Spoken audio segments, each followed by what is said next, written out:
Baik, Bapak dan Ibu sekalian, sudah jam 10 waktu Indonesia bagian tengah. Selamat pagi.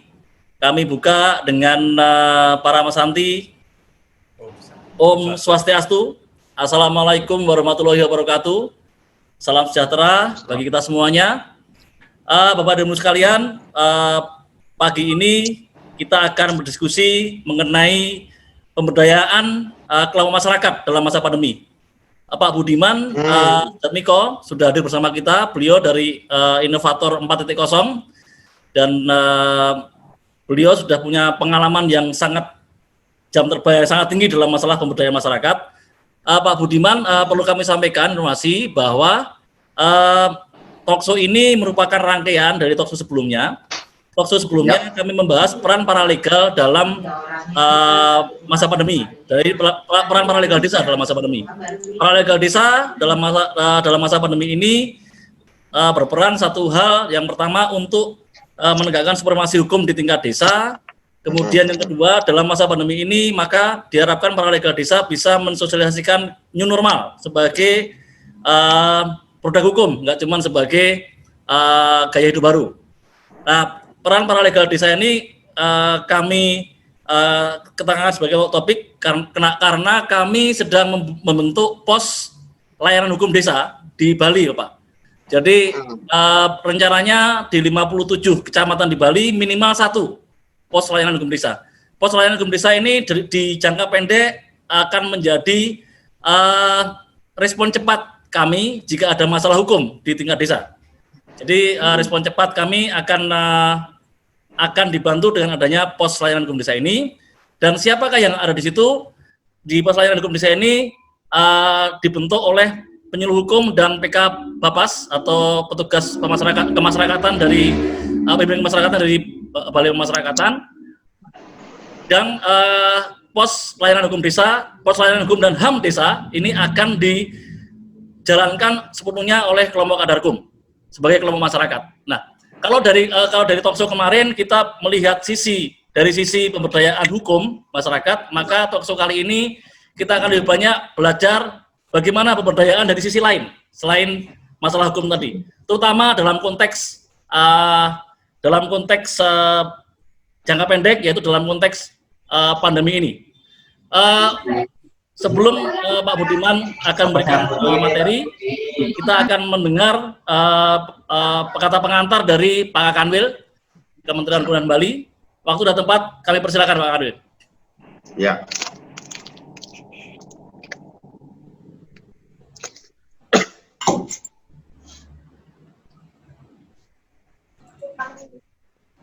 Kok nggak masuk?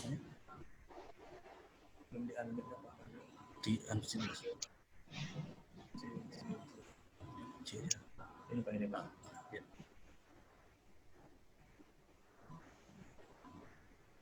Bapak suaranya belum di-unmute, Pak. Pak Anwil. Sudah? Sudah, oke. Sudah. Oke, baik. Ya, baik. Om Swastiastu. Om.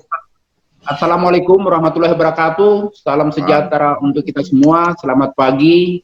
Yang saya hormati Pak Budiman Sujatmiko, Kepala Divisi Pelayanan Hukum dan HAM, dan Bapak Ibu sekalian peserta talkshow pada pagi hari ini. Kami dari Kanwil Kementerian Hukum dan HAM Bali tentunya sangat ingin hadir di tengah-tengah masyarakat seperti yang disampaikan oleh Kepala Negara beberapa kali, kehadiran negara di tengah-tengah masyarakat. Untuk itulah kami dari Kanwil Hukum dan HAM Bali berinisiatif untuk membuka pos layanan hukum dan HAM di tengah-tengah masyarakat, khususnya di daerah pedesaan. Perlu kami sampaikan bahwa rencana pembukaan pos layanan hukum dan HAM ini bukan hanya dari kami sendiri, tapi sudah mendapat dukungan dari pemerintah provinsi, yaitu Pak Gubernur. Selain itu, kami juga sudah melakukan beberapa audiensi seperti Bupati Karangasem, Bupati Bangli, dan pada umumnya pemerintah daerah mendukung juga upaya-upaya ini. Contohnya Bupati Gianyar, bahkan di Gianyar disampaikan akan membuka di seluruh desa, yaitu pos layanan hukum dan HAM. Tujuannya apa dibentuknya pos layanan hukum dan HAM ini? Ya tentunya agar negara hadir di tengah-tengah masyarakat, memberikan pelayanan hukum kepada masyarakat. Contohnya, jika terjadi sesuatu permasalahan di desa, seringkali selama ini akses untuk hal tersebut susah untuk sampai kepada aparat hukum.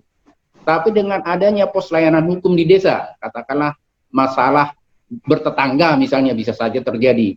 Nah, ini mereka mencari jalan atau solusi agar tidak menimbulkan permasalahan yang lebih besar kemana. Nah, ini nanti akan kami fasilitasi. Kami akan melakukan pendampingan kepada masyarakat desa, utamanya bagi para warga yang sudah tergabung dalam kelompok sadar hukum atau kadarkum. Ya, kita mungkin semua sudah akrab dengan namanya kadarkum. Para keluarga sadar hukum ini akan kami bina, akan kami dampingi, kami edukasi sehingga mereka bisa menjadi paralegal nanti di suatu desa. Di sana kami harapkan nanti ada juga organisasi bantuan hukum yang bergabung, yang memberikan juga pendampingan kepada warga desa. Kami juga mengharapkan para mahasiswa yang berasal dari desa tersebut bisa bergabung di pos layanan hukum dan HAM ini. Misalnya, jika terjadi suatu permasalahan, kita akan lihat apakah masalah tersebut murni karena tindak pidana misalnya, atau ada tindakan-tindakan yang melanggar hak asasi manusia. Kami juga akan melayani hal-hal tersebut. Tapi tentunya kami akan memverifikasi dulu. Kalau itu memang pelanggaran HAM, kami juga sudah menyiapkan di unit pelaksana teknis, katakanlah di pemasyarakatan atau lembaga pemasyarakatan, kantor-kantor imigrasi, di sana sudah dibuka yang namanya pelayanan komunikasi masyarakat. Sehingga untuk pelayanan masalah pelanggaran HAM nanti bisa lebih tepatnya akan kami arahkan ke yang Komas atau pelayanan komunikasi masyarakat. Jadi itulah pentingnya pos layanan hukum ini kami buka. Salah satu mendukung program pemerintah di masa pandemi corona ini, karena kita memang dibatasi dengan protokol kesehatan. Kalau semuanya beramai-ramai nanti datang ke kantor polisi atau ke kantor wilayah Kementerian Hukum dan HAM, ini kan bisa jadi melanggar protokol kesehatan. Tapi dengan hadirnya pos layanan hukum dan HAM di desa-desa, ini bisa kita lakukan pembatasan-pembatasan, tidak harus berkerumun di sana. Itulah tujuan daripada pembentukan pos layanan hukum dan HAM ini, agar kita sebagai aparat pemerintah menghadirkan yang menjadi presentasi daripada negara, hadir di tengah-tengah masyarakat, bahkan sampai ke pedesaan. Itu yang kami lakukan dengan pembukaan pos layanan hukum dan HAM ini. Itu kata pengantar dari saya. Kami harapkan talkshow yang kita lakukan ini bisa lebih bermanfaat, khususnya bagi warga desa nantinya. Sekian dan terima kasih. Saya tutup dengan Parama Santi. Om Santi Santi Santi Om. Baik, terima kasih Pak Kakanwil. Jadi talkshow ini diikuti tidak cuma dari Bali, tapi ada juga rekan-rekan dari beberapa tempat lain dari luar Bali. Kemudian nanti kalau teman-teman mau bertanya, silahkan melalui chat, baik di YouTube, di kolom komentar YouTube atau dari Zoom ini. Baik, selanjutnya kami berikan waktu sepenuhnya oleh Mas Budiman yang sedang senang sekali karena Real Madrid menjadi pemimpin di klasemen sementara dan semoga sampai akhir musim ya Mas Budiman ya. Ya, makasih Mas Kris. Ya. Nah, silakan Mas Budiman. Ya, terima kasih. Saya ucapkan selamat pagi pada rekan-rekan semua. Om Swastiastu. Assalamualaikum warahmatullahi wabarakatuh. Salam sejahtera.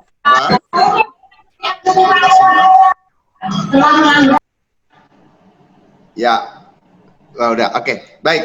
Mas Kris, saya mau bertanya, berapa lama saya dikasih waktu? 1 jam ke depan ini plus dengan diskusi, Mas. Jadi mungkin paparan sekitar 20 menit baru kita diskusi nanti. Sambil jalan ya. Oh, diskusi. Oke, baik.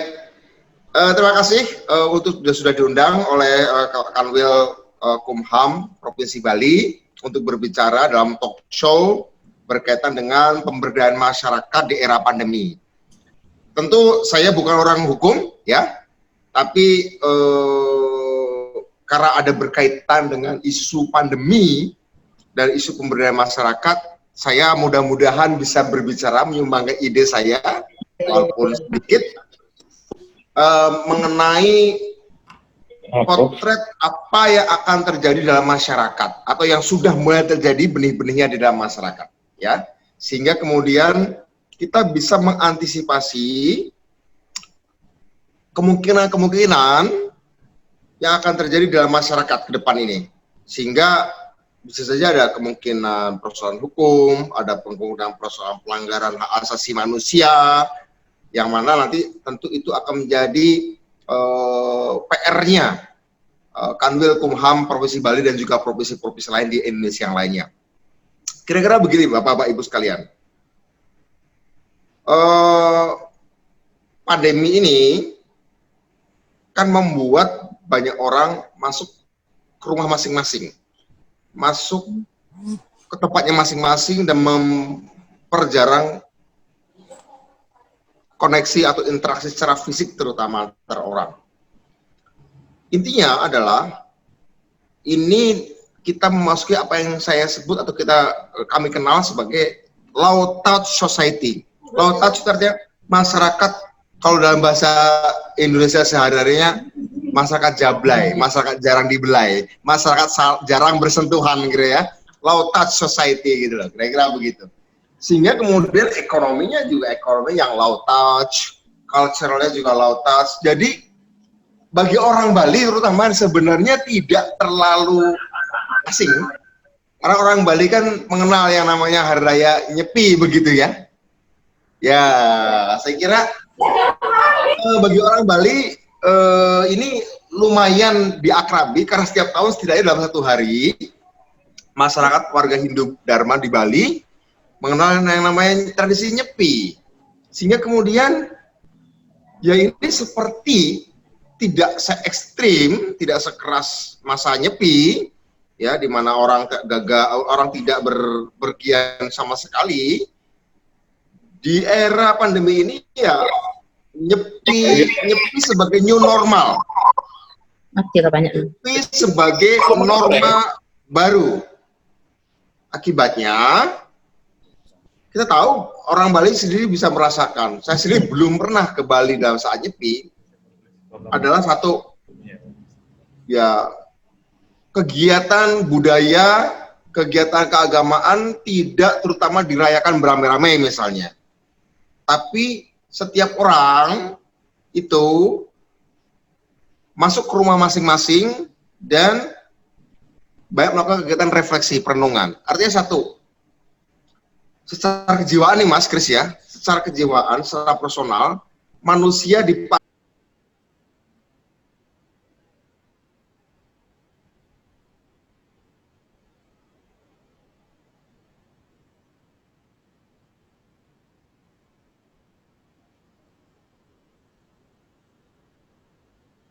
Kanwil Kumham Bali bisa mengoptimalkan ini dalam bentuk kelompok-kelompok masyarakat di desa-desa dengan bekerjasama dengan Banjar di Bali ya, untuk sering-sering melakukan sosialisasi dan pendidikan serta penyuluhan hukum dan HAM. Dibutuhkan atau tidak dibutuhkan, diminta atau tidak diminta, menurut saya proses edukasi, komunikasi, dan penyampaian informasi tentang undang-undang, tentang peraturan-peraturan dengan memanfaatkan kelompok sadar hukum itu baik dilakukan di masyarakat, salah satunya dengan memanfaatkan teknologi seperti webinar ini atau bentuk-bentuk yang lain, sehingga dalam masyarakat yang mengurangi aktivitas fisiknya, kita sekarang bertransformasi menjadi masyarakat yang belajar, learning society, masyarakat yang belajar, proses belajar. Jadi sebenarnya dalam aspek pemberdayaan masyarakat yang pertama-tama dimanfaatkan dan dioptimalkan di dalam masa pandemi, ya, adalah kita menciptakan kelompok-kelompok belajar masyarakat. Nah, karena adalah kawin hukum, silakan dimanfaatkan untuk sosialisasi segala jenis perundang-undangan, produk-produk hukum, aturan-aturan yang lahir, tentunya saja yang memang berkaitan dengan kebutuhan masyarakat sehari-hari terutama. Di samping tentunya bisa saja dibuka kanal-kanal aktivitas-aktivitas sosialisasi produk hukum dan undang-undang yang sifatnya untuk kebutuhan pemahaman undang-undang secara menyeluruh, secara makro. Tapi untuk kebutuhan sehari-hari saya pikir sangat penting. Jadi kita pemberdayaan masyarakat di era pandemi adalah pemberdayaan masyarakat untuk belajar, learning society, menciptakan masyarakat yang pembelajar. Saya kira itu satu. Karena ini keadilan hukum, ya tentu produk hukum. Tapi karena saya bukan hukum, saya akan menyampaikan hal yang lain. Kedua, saya kira ini bisa kerjasama antara Kanwil, ini seperti yang sudah dilakukan oleh Kemendikbud, ya, dengan ada proses belajar di rumah melewat TVRI. Saya kira Kanwil Bali maupun Kanwil provinsi lainnya bisa merintis kerjasama, misalnya dengan TVRI Stasiun Denpasar, kalau di Sumatera Barat TVRI Stasiun Padang, atau di Jawa Timur TVRI Stasiun Surabaya dan segala macam, juga dipakai sebagai salah satu kanal, karena memang TVRI sederhana aja, kalau mau kerjasama dengan TV Bali juga boleh, tapi intinya bahwa karena TVRI terutama, dia punya koneksi sampai ke pelosok-pelosok, manfaatkan itu, seperti juga sudah dilakukan Kemendikbud dengan namanya program belajar di rumah BDR, ya, di mana ada mekanisme untuk melihat prestasi siswa dan juga mekanisme untuk melakukan kontrol agar peserta didiknya adalah terlibatkan tiga pihak, murid, orang tua yang ada di rumah, serta guru, itu masing-masing dilibatkan dalam proses ini. Pengajarnya sendiri dari kurikulum yang sudah ada disampaikan lewat TVRI. Itu kasus Kemendikbud. Kemenkumham menurut saya juga bisa kerjasama, kalaupun tidak dengan TVRI pusat, dengan TVRI daerah masing-masing. Jadi dipakai sebagai masyarakat pembelajar. Temanya sekali lagi, karena ini Kumham ya berkaitan dengan hukum dan hak asasi manusia. Contohnya Pak Ketut dan Pak Kris dan lain-lain, saya bayangkan ya, misalnya karena ini Bali, provinsi lain silahkan menyesuaikan, mengundang mahasiswa Fakultas Hukum Udayana misalnya, atau dosen mahasiswa Fakultas Hukum Udayana misalnya. Produk hukum disampaikan apa aja, bukan sekedar bicara tentang civil rights, hak sipil masyarakat, bisa. Tapi misalnya hukum bisnis, apa itu hukum bisnis, saya sendiri bukan ahlinya, bicara tentang hukum bisnis untuk kegiatan-kegiatan ekonomi, bicara tentang hukum pidana tentu saja bisa, bicara tentang aspek adat misalnya, hukum adat, karena kita bicara di Bali, ada namanya desa-desa adat di Bali, ada desa dinas, ada desa adat misalnya seperti itu ya. Kenapa tidak kita, saya sering juga dulu diskusi dengan Pak Gubernur, Pak Wayan Koster, waktu kami sama-sama masih ada di DPR RI, kami menyusun undang-undang desa, Pak Wayan Koster sangat antusias sekali mempromosikan yang namanya desa adat.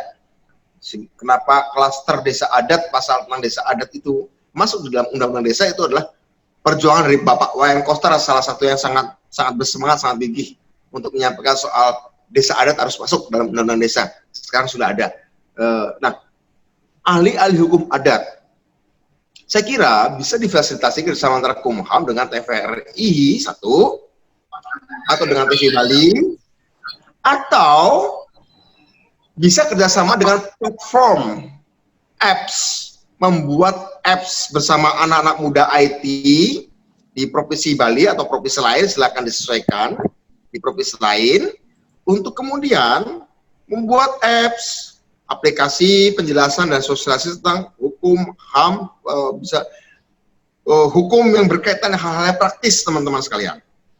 Ya tadi, salah satu hukum bisnis misalnya, saya bukan ahlinya, tapi tentu saja kita tahu di era pandemi ini, kan kita sepakat bahwa kita akan memasuki new normal. Nah, new normal itu apa? New normal itu seperti saya katakan tadi, low touch society, masyarakat jablay, masyarakat jangan dibelai, di mana komunikasi antar pihak adalah lewat digital.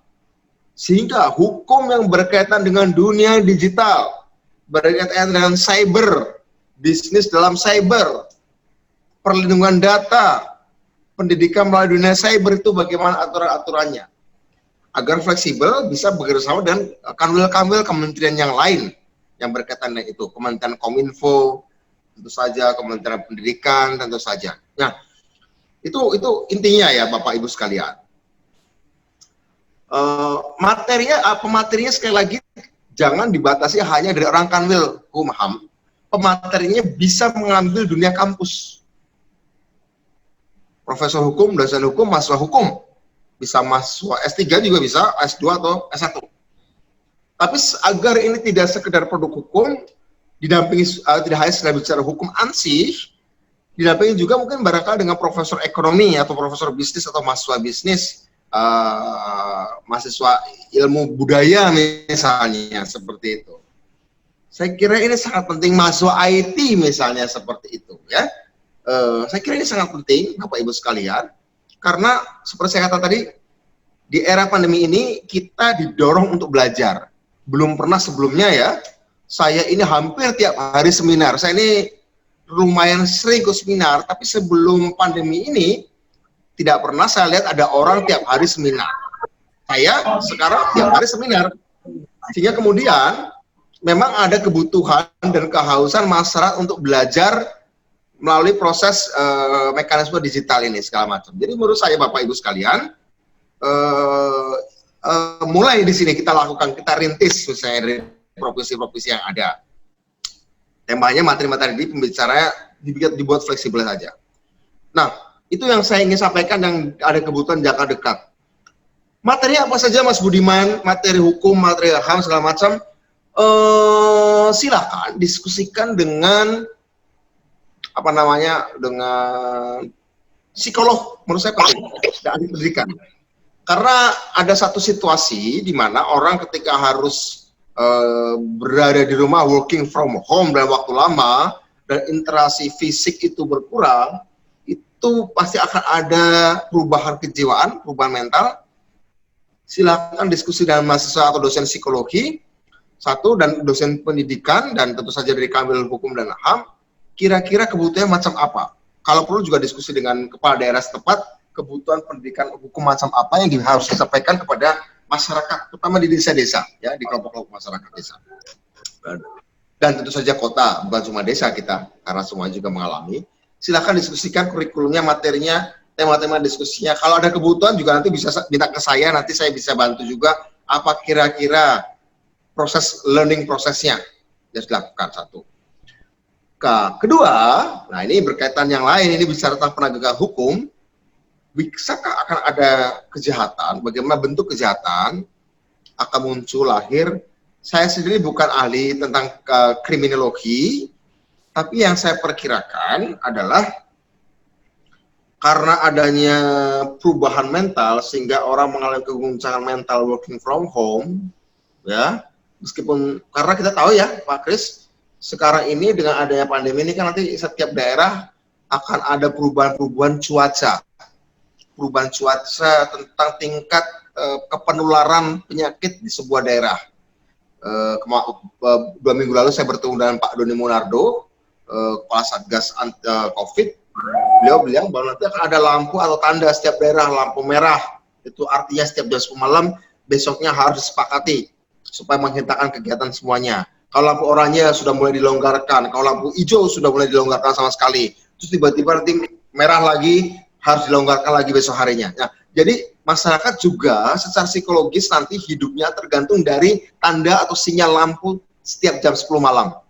Merah, oranye, kuning, dan hijau. Artinya apa? Secara psikologis kita akan menghadapi new normal seperti ini, dan ini akan berlangsung dalam waktu lama atau bahkan seterusnya karena sifat dari pandemi ini. Sehingga apa yang harus kita lakukan? Secara psikologis, apakah ini bisa menimbulkan tekanan mental sehingga kemudian, nah ini penting. Ini penting yang banyak orang bilang sudah banyak akan terjadi. Di Amerika Serikat sudah pernah ada risetnya, di Indonesia belum. Saya pernah baca, tingkat KDRT, kekerasan di dalam rumah tangga itu meningkat, Bapak Ibu sekalian. Sehingga kemungkinan banyak tindak pidana dalam bentuk KDRT meningkat. Entah antara suami istri, entah terhadap anak, atau terhadap cucu, ya. Jadi dari pihak yang kuat terhadap pihak yang lemah, ya, itu rangsang itu semakin terjadi. Insentif untuk melakukan kekerasan di dalam rumah tangga, baik itu kekerasan verbal maupun kekerasan fisik, itu udah terjadi karena tiap hari saya berhubungan dengan orang yang sama, kita semua, dan pun akhirnya menimbulkan kejenuhan, menimbulkan kebosanan, dan pada akhirnya kemudian kita menuntut yang berlebih dari keluarga kita sendiri dalam rumah tangga, dan kemudian kita tidak bisa dipenuhi. Entah anak misalnya, lama-lama anak itu saja kok belajarnya gak ningkat-ningkat, lama-lama emosi, atau ke istri atau ke suami, kira-kira gitu ya. Sehingga secara psikologis KDRT harus diwaspadai akan meningkat. Sehingga di Amerika Serikat, di beberapa negara lain, tingkat perceraian juga tinggi, ya, tingkat pendaftaran untuk perceraian, ya. Artinya disharmoni di dalam rumah tangga itu tinggi, Bapak Ibu sekalian. Sehingga ada potensi kriminalitas gitu loh ya.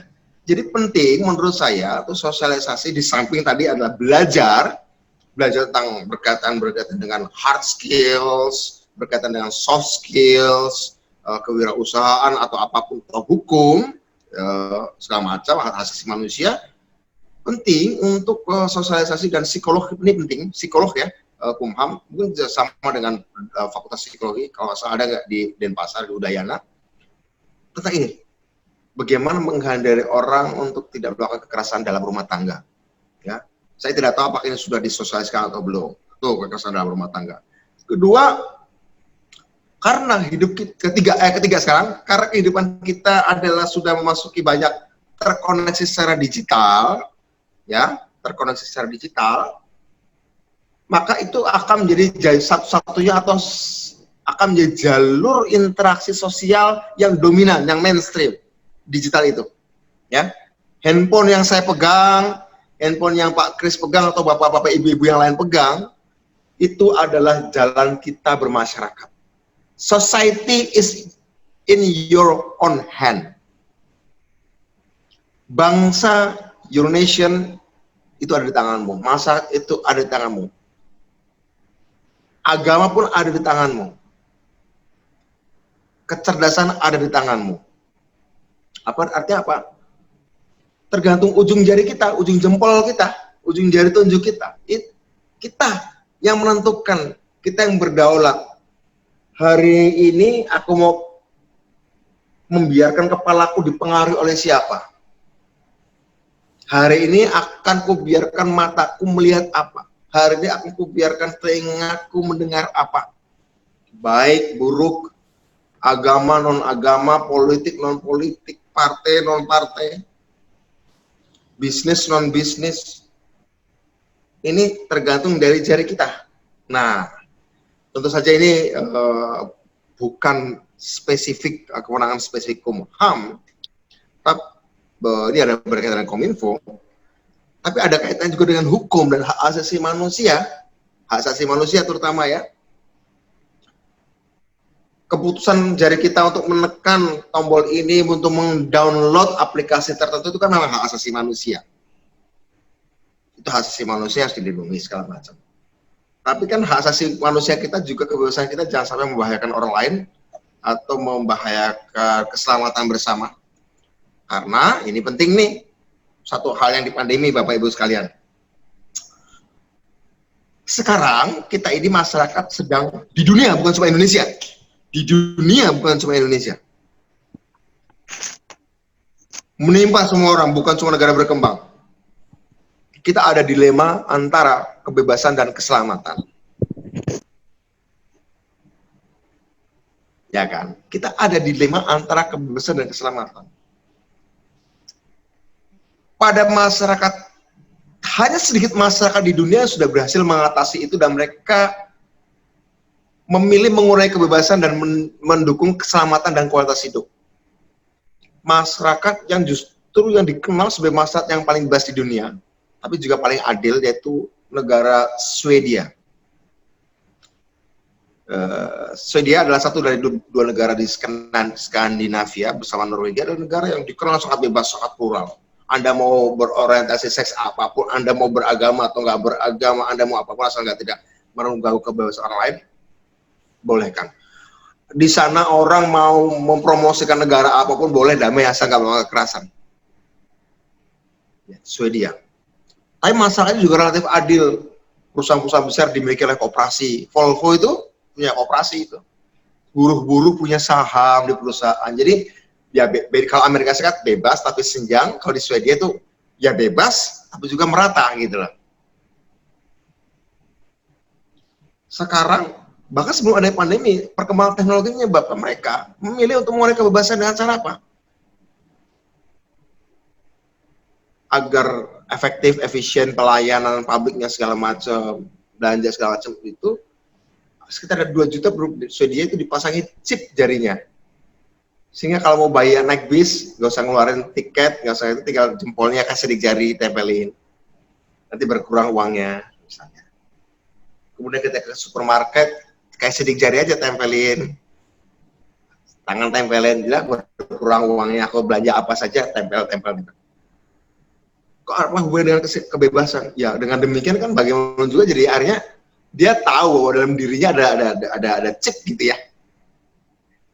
Saya nggak menganjurkan itu dilakukan di Indonesia, enggak. Saya ingin mengatakan bahwa di era pandemi hari ini, kalaupun bukan chip, kalau bukan chip di tanam tubuh, setiap orang itu ada kebutuhan untuk memeriksakan terus-menerus lewat aplikasi-aplikasi yang ada di handphone kita, di smartphone kita. Dengan siapa saya berinteraksi hari ini, dalam 2 minggu ini saya ikut acara apa saja, dalam 2 minggu ini saya ketemu siapa saja, kemudian cek kesehatan, itu kan masuk data. Bagian ujungnya itu masuk data, Mas ya. Ketika masuk data kan berarti orang masuk dalam sebuah dunia surveillance, dunia pengawasan. Tapi secara sukarela, aku diawasi dong. Jadi kita ini kayak hidup di dalam penjara, dalam tanda kutip ya, penjara digital prison in a way lah ya. Mungkin terlalu sangar istilah itu, terlalu keras istilah prison ya. Tapi kita ini tiba-tiba seluruh dunia kira-kira mau ngomong kayak gini. Tapi sekali ini gambarnya yang sangat ekstrim ya. Kamu masuk penjara digital atau kamu keluar dari tembok penjara digital ini dan kamu akan dimakan oleh harimau. Karena di luar tembok penjara ini ada harimau, ada ular, ada macam-macam, ada kalajengking segala macam, ada penyakit segala macam. Tempat satu yang aman adalah di digital prison. Mungkin kata prison terlalu keras ya. Oke, jangan prison lah. Tapi artinya apa? Di sini ada, ini kita agak filosofis bicaranya ya. Ada dilema antara kebebasan dengan keselamatan. Dan dilema ini adalah dilema yang sangat filosofis, persoalan-persoalan yang sangat eksistensialis banget, yang menurut saya kalangan budayawan, kalangan psikolog, kalangan agamawan, mungkin kalau ada dosen filsafat di Udayana, mungkin ini, kalaupun tidak bicara sosialisasi ke masyarakat secara keseluruhan, bicarakan dulu di kalangan kanwil, diskusi. Apa makna hak asasi manusia di era interaksi dibatasi? Bagaimana konsekuensi hukumnya? Terutama hak asasi manusia dulu.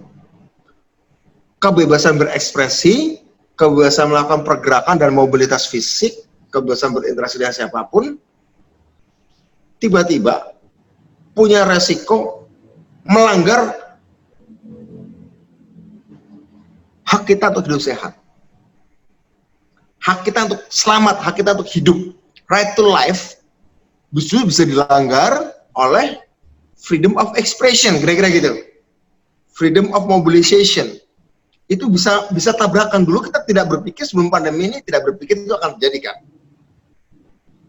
Hak hidup orang akan terancam kalau saya ditusuk misalnya, atau saya ditabrak, ya itu jelas. Kita sudah tahu dari puluhan tahun, dari kecil juga naik motor cepat-cepat, kencang-kencang, naik mobil kencang-kencang, nabrak, itu jelas kita tahu. Aku lakukan gas, mobil, lalu sekian, nabrak, aku setelah salah misalnya gitu. Puluhan tahun kita tahu itu. Tapi hari ini salaman, berinteraksi, ngumpul, gathering, itu bisa mengancam right to life, hak untuk hidup. Jadi arti apa? Konsep hak asasi manusia harus diredefinisi. Harus didefinisikan ulang. Apa ya hak asasi manusia artinya? Apakah seluruh hak dijembreng satu-satu seperti dua besi sejajar di rel kereta api, sejajar tapi tidak pernah saling ketemu? Kan gitu kan, rel kereta api besi kanan, besi kiri, dari stasiun pertama sampai stasiun akhir dijajar, sejajar, berdampingan serasi, tapi tidak pernah saling tumpang tindih. Apakah seperti itu hak asasi manusia? Oke, ada hak ekspresi, hak untuk hidup, civil right, economic rights, cultural rights, sama-sama. Tapi nyatanya dalam era pandemi, bisa kayak gini nih.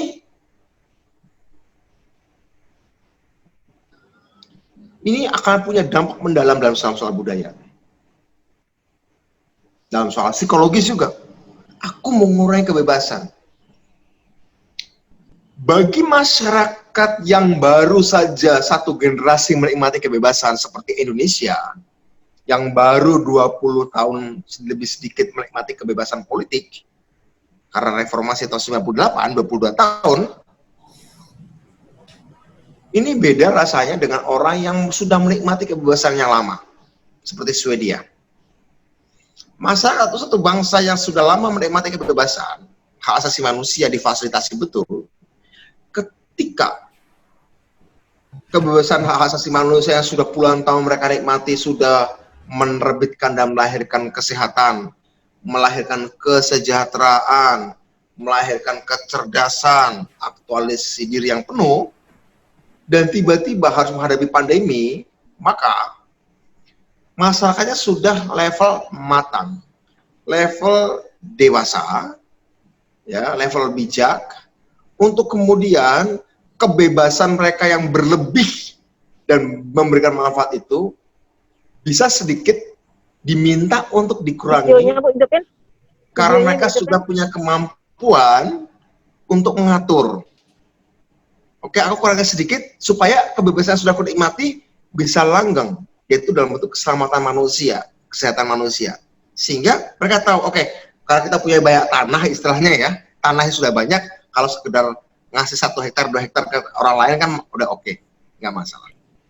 Tapi bagi seperti Indonesia, masyarakat seperti Indonesia yang baru menikmati kebebasan 22 tahun, itu seperti orang yang lapar, tiba-tiba dapat makan, 1 piring nasi, senang, terus kita baru makan 2 sendok, tiba-tiba diambil lagi, pasti marah, pasti emosional. Karena kita baru menikmati kebebasan itu makan 2 sendok kebebasan. Ya, sehingga wajar. Loh, aku baru bebas, baru 1 generasi kita merasakan bebas. Tiba-tiba kok dibatasi. Mungkin rasio saya, otak saya mengatakan, ya, saya harus batasi karena kalau nggak dibatasi akan menularkan penyakit misalnya. Tapi kan tidak bisa. Hati saya nggak bisa terima ya, sampai sekarang. Kok harus kayak gini, harus dibatasi. Tapi sekali lagi, ini menimbulkan keguncangan. Tentang hak asasi manusia itu apa definisinya.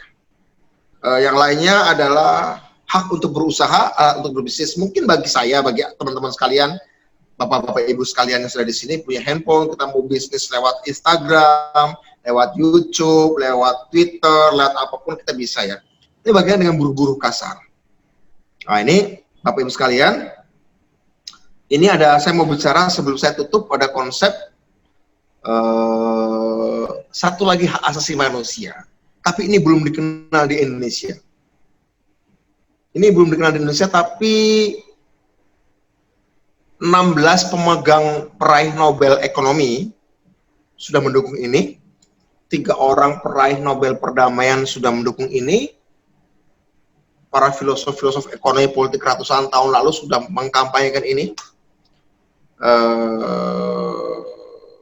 Kemudian Mark Zuckerberg, pemilik Facebook, sudah mendukung ini. Elon Musk, pemilik Tesla, juga mendukung ini. Paus Fransiskus dalam pesan Natal kemarin juga sudah ngomong ini, dalam pesan Paskah tahun ini sudah bicara ini. Yaitu apa? Ada satu hak asasi manusia yang memang itu perlu dikenalkan, yaitu namanya pendapatan asasi universal atau universal basic income. Tadi malam saya diskusi juga. Itu apa? Di era krisis, negara harus menggaji masyarakat. Pendapatan asasi universal, jadi PAU atau UBI, Universal Basic Income, nanti bisa di Google. Apa sih Universal Basic Income? UBI, UBI. Nanti akan ada banyak tokoh-tokoh, PBB juga sudah berbicara ini. Ini UBI adalah hak asasi.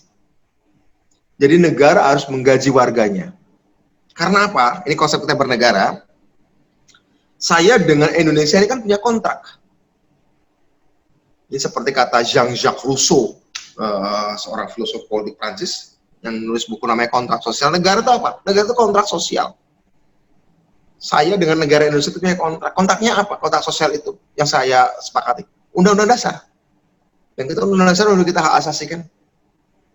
Pembukaan Undang-Undang Dasar 45 mengatakan bahwa pemerintah negara Republik Indonesia melindungi segala bangsa Indonesia dan seluruh tumpah darah Indonesia.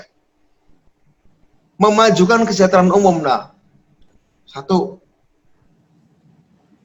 Kedua, selain kontrak sosial kita di era kita sebagai warga Indonesia punya kontrak sosial, tapi kita juga warga internet, kita punya kontrak profesional. Itu apa? Ketika saya mengunduh aplikasi, saya ada terms and conditions. Saya ngasih data tiap saat ke aplikasi, ke Facebook, ke YouTube, ke Twitter, ke Zoom. Ini kan kita ngobrolnya ada data. Data ini membuat mereka tuh kaya. Ada nggak pajaknya? Nah, kira-kira ini kita bicara konsep besar ya. Salah satu konsep hak asasi manusia yang perlu kita perjuangkan adalah, tentu saja saya akan coba memperjuangkan itu, pendapatan asasi universal. Tiap warga negara digaji. Kalaupun tidak semuanya, minimal 15 tahun ke atas, mau kaya mau miskin digaji sama. Itu sebagai hak asasi. Uangnya untuk apa terserah setiap individu. Karena kita sekarang menghadapi sebuah era pandemi. Dan pandemi ini akan menjadi new normal. Bukan cuma era pandemi, kita sudah menghadapi namanya era revolusi industri 4.0. Ketika nanti akan ada mekanisasi, akan ada robotisasi. Universitas Oxford memperkirakan ada 50% pekerjaan di dunia yang akan hilang. Nggak butuh manusia. Ada guru, ada dosen, mungkin ada penyuluh hukum, mungkin ada agamawan, akuntan, apalagi resepsionis, even dokter. Even dokter, ada dalam pengobatan robotik dengan nano, yang operasi tubuh itu robot kecil nanti. Robot mini, dimasukin tubuh dia bisa mengoperasi. Bahkan ada juga di Cina operasi itu dari jarak ratusan kilometer, pasiennya ada di sana, di kota lain ratusan kilometer, dokternya ada di Beijing, dioperasi. Yang operasi robot tapi digerakkan dari jauh. Sehingga nggak butuh dokter kan di kota itu kan. Cuma satu dokter aja satu dokter bisa mengoperasi banyak pasien di kota yang berbeda-beda. Cuma dengan komputer. Ada 50% pekerjaan justru yang membutuhkan banyak hard skills. Pekerjaan yang akan tersisa nanti adalah pekerjaan yang sifatnya nurturing, merawat orang, yang butuh sentuhan kasih sayang, butuh perhatian. Guru, bukan guru dalam pelajarannya ya, bukan guru dalam pelajarannya, tapi guru yang sifatnya kayak semacam guru BB, bimbingan, seperti itu akan dibutuhkan. Permasalahannya Pak Kris dan teman-teman, itu kan asumsinya revolusi 4.0 tanpa pandemi ya.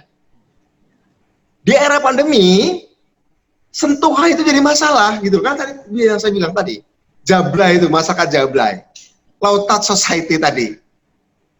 Di era revolusi 4.0 tanpa pandemi, sentuhan itu menjadi alternatif. Tapi di ada yang pandemi, sentuhan pun jadi masalah, kira-kira begitu.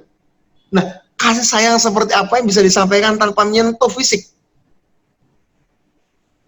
Perhatian macam apa yang harus saya berikan tanpa menyentuh fisik? Berarti butuh digital lagi.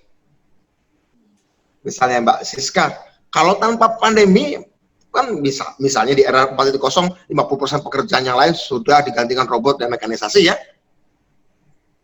Sehingga kemudian kerja yang saya kata tadi, kerja adalah yang sifatnya perhatian, nurturing, mengasuh, membimbing, social work, community work, kerjaan saling tolong menolong adalah kerjaan yang akan banyak laku di era revolusi 4.0.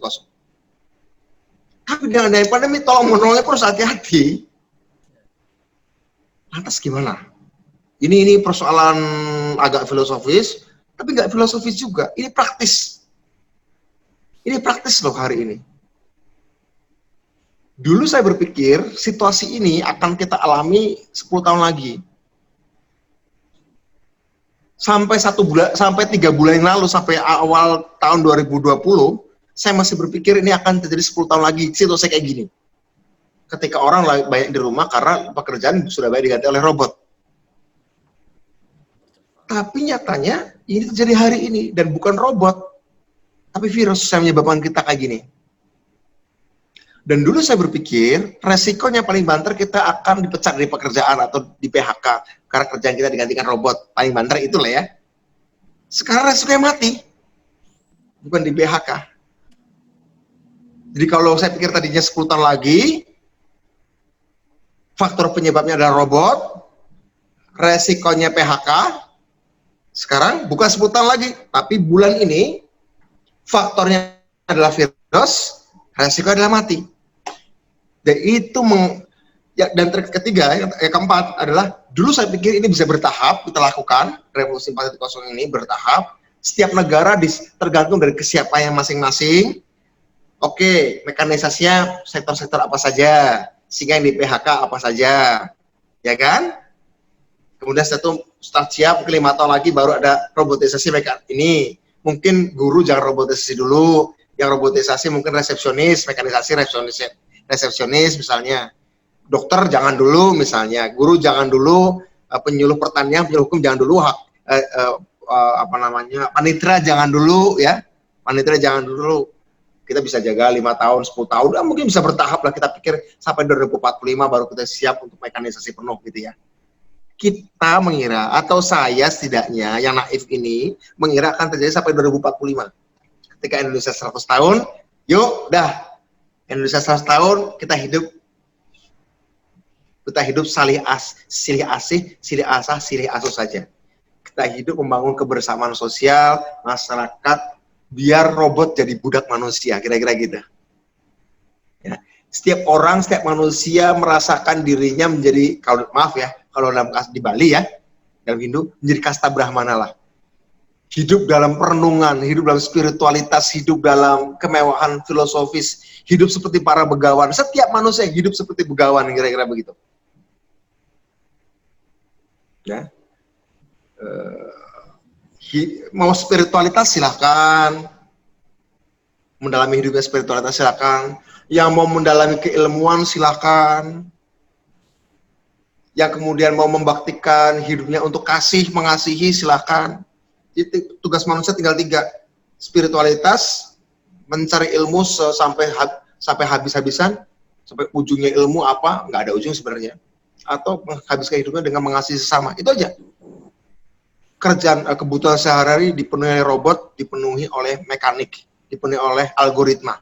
Biarkan robot mengerjakan hal-hal rutin, hal-hal sehari-hari. Kita mengira itu bisa akan kita capai 2045 dan bertahap. Tapi dengan adanya pandemi, kita dipaksa untuk melakukan hari ini dan seluruh negara tanpa pandang bulu. Artinya apa? Seperti manusia kita ini ada yang baru lulus TK, ada baru lulus SD, ada lulus SMA, tapi semuanya harus ikut ujian masuk perguruan tinggi. Terserah, kamu masih SD, kamu SMP, kamu SMA, nggak ada urusan. Kalian harus ikut tes perguruan tinggi, harus lulus semua. Kira-kira begitu, Bapak-Bapak sekalian. Itulah pandemi sekarang. Waduh, si anak TK, saya nggak tahu apa-apa, tapi kok saya harus belajar ikut ujian lulusan perguruan tinggi, saya baru lulus TK, saya baru PAUD, saya nggak ngerti matematika, nggak ngerti lain, tapi harus ikut. Ya, kalian harus ikut. Kira-kira begitu. Miss Corona ngomong kayak gitu, guru killernya lah. Harus ikut ujian masuk perguruan tinggi. Tapi ada syarat. Aku tahu kalian ilmunya beda-beda, tapi ada syarat satu. Kalian boleh saling kerjasama. Kalian boleh saling contek. Yang anak TK harus boleh nyontek anak SMA. Silakan kerjakan secara kelompok dalam diskusi kelompok. Itulah masyarakat kita hari ini. Tak ada satu negara pun, mau Amerika sekalipun, lihatlah Amerika menghadapi pandemi ini, kacau. Kisruh. Nggak ada yang siap. Jadi, kita ini kalau Indonesia barangkali mungkin TK sih enggak, mungkin kita baru lulus SD ya. Dalam soal teknologi ya, kita masih SD lah. Kalau Amerika udah SMA ya. Inggris, Rusia, Cina, Israel mungkin sudah SMA mereka. Kita mungkin baru lulus SD dari segi teknologi ya. Teknologi kesehatan, teknologi digital ya. Dari segi kedisiplinan masyarakat mungkin juga SD-nya bukan kelas 6, SD kelas 3 barangkali. Dari segi kedisiplinan. Dari penghargaan, tradisi penghargaan terhadap ilmu pengetahuan mungkin kita juga baru kelas 4 SD. Masyarakat secara keseluruhan ya, tradisi penghargaan pada sains. Kita baru kelas 4 SD. Tapi kita dipaksa untuk menyelesaikan soal ujian masuk perguruan tinggi. Tapi ada kompensasi, boleh saling nyontek, boleh kerja sama kelompok. Ya, sekarang kita semua belajar teman-teman, kita semua belajar menghadapi situasi baru, belajar apa itu hak asasi manusia, apa itu kebebasan, bagaimana kebebasan bisa melanggar kebebasan yang lain, HAM di satu sektor melanggar HAM di satu sektor yang lain, segala macam. Jadi menurut saya, ya jangan bosan-bosan ikut webinar seperti ini tiap hari, karena selalu ada banyak hal yang baru yang kita butuhkan untuk hidup di era new normal atau norma baru. Terima kasih. Wassalamualaikum warahmatullahi wabarakatuh. Om Santi Om. Terima kasih. Terima kasih Mas Budiman. Menarik sekali. Ada beberapa hal. Ini saya serasa membaca dan langsung mendengarkan penjelasan mengenai bukunya tulisannya Yuval Noah Harari. Oh ya, masih. Ya. Tapi ini Mas Budiman, jadi ada beberapa yang sangat menarik tadi mengenai pemahaman HAM juga dalam masa pandemi ini mungkin juga akan harus didiskusikan. Siap. Di titik itulah, jadi hukum dan HAM ini kan seperti mata uang, tidak dipisahkan. Seringkali permasalahan hukum itu diawali dari masalah HAM ini, yang salah satunya adalah masalah ekonomi. Pasti, ya. Oh iya. Dan saat ini masalah, mungkin kita ada teman dokter tadi malam diskusi dengan saya, kita nggak sedang krisis keuangan, tapi kita sedang krisis ekonomi. Nah, krisis ekonomi itu nanti sedikit banyak masalah HAM itu akan berdampak dan pada gilirannya nanti bisa menjadi masalah hukum kan gitu, Mas Budiman. Nah, pasti. Secara konkret pemberdayaan masyarakat seperti apa yang bisa dilakukan nanti oleh kelompok-kelompok masyarakat ini, terutama kelompok-kelompok dari hukum ini dalam hal pemberdayaan di sektor ekonomi maupun di sektor sosial, terutama di masa pandemi ini. Ya. Monggo Mas Budiman. Ya, tadi saya sedikit singgung ya tentang UBI ya, Universal Basic Income. Menurut saya yang dibutuhkan masalah hari ini adalah karena betul tadi ekonomi. Jadi gini Mas, sebelum pandemi sistem ekonomi bisa bekerja, ya, sistem ekonomi bisa berjalan dan bisa bergerak, meskipun tidak setiap orang pegang uang tunai. Betul tidak? Sistem ekonomi bisa bergerak, bisa berjalan meskipun tidak setiap orang pegang uang tunai. Tapi setelah era pandemi dan nanti menghadapi era mekanisasi serta robotisasi, sistem ekonomi tidak akan bisa berjalan jika tidak tiap orang pegang uang tunai. Ini penting. Jadi yang paling penting adalah orang punya sesuatu modal dulu untuk bisa melakukan personal development. Tapi ini kan biasanya dalam era normal, uang itu saya dapat ketika saya mencangkul, ketika saya nyopir, ketika saya bekerja, ketika saya pasang mur, ketika saya memperbaiki mobil atau apapun. Tapi banyak dari pekerjaan itu dikurangi. Tapi saya kan tetap makan. Nah di sini memang, kalaupun tidak bisa kita lakukan secara nasional, beberapa pemerintah daerah kalau bisa memulai yang merintisnya. Ya. Ini sudah dilakukan di negara lain, tapi di negara India dan negara Madhya Pradesh, di Kenya ada 3.000 desa yang melakukan uji coba, 3.000 desa di Kenya, di Afrika. Kemudian di Belanda, di kota Utrecht, satu kota saja uji coba, yaitu warganya digaji. Kalau mau dimulai di Bali bisa jadi mulai, entah mau satu provinsi atau satu kabupaten atau satu kecamatan sebagai uji coba. Tentu saja misalnya contoh nih Mas, Kabupaten Badung. Badung ini kan kalau nggak salah sangat kaya, ya, kabupaten yang sangat kaya di Bali karena pariwisatanya. Kenapa tidak mencoba untuk diterapkan namanya UBI di Kabupaten Badung sebagai uji coba? Di mana prinsip penting dari UBI itu ini loh, Universal Basic Income atau pendapatan asas universal, itu ada transfer uang tunai pada setiap orang. Ya. Satu prinsipnya ya, ada berapa prinsip? Satu, tunai. Artinya pendapatan asasi universal ini dibayarkan dalam bentuk uang tunai dari kabupaten yang kaya seperti Badung. Saya susulkan Badung misalnya, yang bisa dijadikan alat pembayaran yang sah dalam sistem ekonomi. Kedua, periodik atau berkala.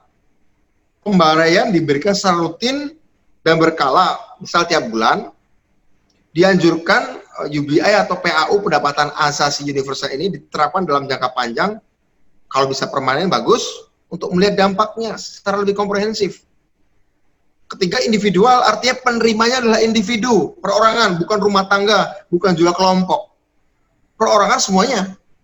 Bisa saja diatur bukan ekonomi, batasnya tapi usia, 15 tahun ke atas saja misalnya.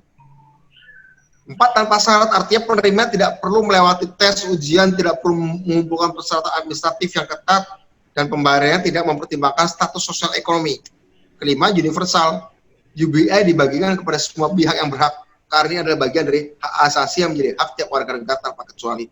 Kalaupun tidak bisa diterapkan di Indonesia, bisa diterapkan di satu kabupaten, atau desa, atau apalah, terserah. Ya. Untuk UBI ini visible, Mas? Maksudnya bisa dilakukan? Sangat bisa ya, sangat bisa. Tergantung keuangan. Bisa satu itu. Kedua, ada pendekatan yang lain, bukan sekedar uang dari negara, tapi juga mulai dari pendekatan jujur. Bikin jejaring universal jaminan uang rakyat, yaitu satu dari uang negara, APBN atau APBD. Ya. Kedua, masyarakat urunan, dilihat dari tabungan yang dimiliki oleh setiap orang. Misalnya yang tabungannya 10 miliar ke atas, nyumbang 100 juta rupiah.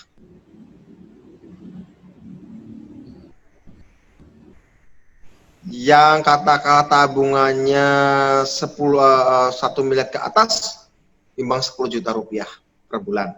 4 bulan lah, dulu 4 bulan. Jadi tabungannya 1 miliar ke atas, 4 bulan, jadi nyumbang 40 juta, karena 1 bulan 10 juta. Udah dihitung lagi, turun lagi. Yang tabungannya 100 juta ke atas, nyumbang 1 juta per bulan, untuk 4 bulan. Kumpulkan, tambahin APBD, kabupaten atau provinsi, terserah. Kemudian saya itu bagikan kepada masyarakat. Siapapun, nanti, lu yang kaya dapat juga, dapat, nggak apa-apa. Nanti kan dia, aku uangnya banyak, dapat 1 juta, nggak ada gunanya. Lebih kuasa supirku aja deh. Tiap orang diatur untuk secara jual, mengembangkan diri. Dan ini sudah menjadi anjuran World Economic Forum, dari PBB, UNESCO mengatakan baiknya sekarang sudah mulai diterapkan konsep UBI ini. Paus Franciscus sudah dalam pesan Paskah sudah mengatakan demikian. Spanyol akan melakukannya, tapi Spanyol bukan universal, masyarakat menengah ke bawah saja yang bisa yang dapat. Dan nggak apa-apa, tidak harus universal pun nggak apa-apa. Yang kaya tidak dapat, tapi yang menengah ke bawah. Jangan cuma yang miskin, karena yang kelas menengah pun sekarang terancam pekerjaannya, terancam jadi miskin yang kelas menengah. Ya, kalau kemarin kan bantuan sosial itu kan sasarannya, BLT kan sasarannya hanya pada yang miskin. Di era krisis, yang miskin itu bukan cuma yang sudah miskin, tapi yang kelas menengah pun terancam jatuh miskin. Orang miskin baru gitu ya? Apa? Kalau miskin baru? Ya. Orang miskin baru. Saya kira itu, Mas. Ya. Oh, baik, Mas Budiman. Tadi kalau kita berbicara mengenai penggunaan IT yang tidak terelakkan lagi, termasuk untuk revolusi 4.0 yang kita dipaksa untuk mau nggak mau menjadi apa namanya melakukan atau masuk ke fase revolusi 4.0. Nah, dalam hal ini mungkin ada masalah mungkin ya big data. Contohnya di itu dia. Di Bali ini kan ada banyak sekali potensi. Ini kalau kita bicara tentang kekayaan intelektual. Di Bali ini kan banyak sekali potensi kekayaan intelektual dari indikasi geografis, kemudian apa namanya kekayaan intelektual komunal dan lain sebagainya. Kemudian misalnya contoh di Papua, saya pernah tugas di Papua Barat. Di sana banyak sekali potensi-potensi kekayaan intelektual komunal juga.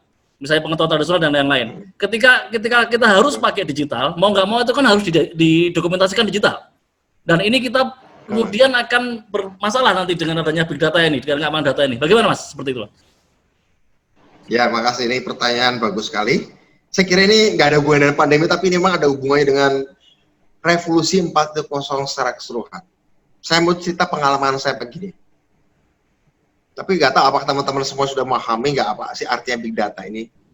Kira-kira gini, data di era revolusi 4.0 adalah oil baru, new oil, minyak baru. Siapa yang mengumpulkan data dia akan kaya. Dialah Mark Zuckerberg, usianya belum 50 tahun sudah kaya raya sekali. Tapi perusahaan tambang yang sudah 100 tahun, orang butuh 3 generasi untuk menjadi perusahaan raksasa. Perusahaan minyak butuh 3 generasi jadi perusahaan raksasa kan.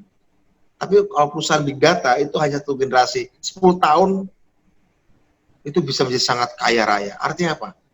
Di era revolusi 4.0 data kita itu adalah komoditi. Pengalaman menjadi komoditi. Misalnya Mas Kris atau teman-teman lagi makan ayam betutu